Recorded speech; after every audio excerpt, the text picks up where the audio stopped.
Shalom, chers amis. Est-ce qu'on est en période d'élection?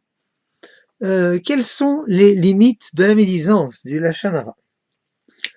Car il est nécessaire de vérifier les positions. Réponse: ce sont les mêmes limites que dans la vie de tous les jours, et peut-être même plus graves. Et cela pourquoi? Car, en effet, nous explique le Chafetz Chaim dans son célèbre livre, si on dit du mal d'1 million de personnes, c'est 1 million de péchés. Et si on dit du mal d'une personne en face d'1 million de personnes, c'est 1 million de péchés. Alors si on dit du mal d'1 million de personnes en face d'1 million de personnes, c'est 1000 milliards de péchés, ce qui fait beaucoup.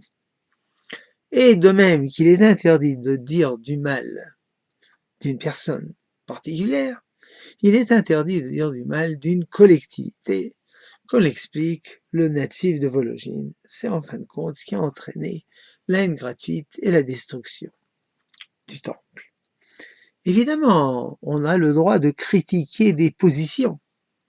C'est une discussion libre et obligatoire, mais non pas critiquer des personnes. Là, il y a un fin distinguo. Il y a un fin distinguo entre les divergences d'opinion et les divergences d'appartenance au peuple juif. En fin de compte, nous sommes une seule nation. En tout cas, on a une bonne nouvelle. Le peuple juif n'aime pas entendre du mal, de la médisance. Et celui qui en fait en élection, en fin de compte, il perd des points. Bien fait pour lui. Et tous ajoutons de l'amour d'Israël. Shalom.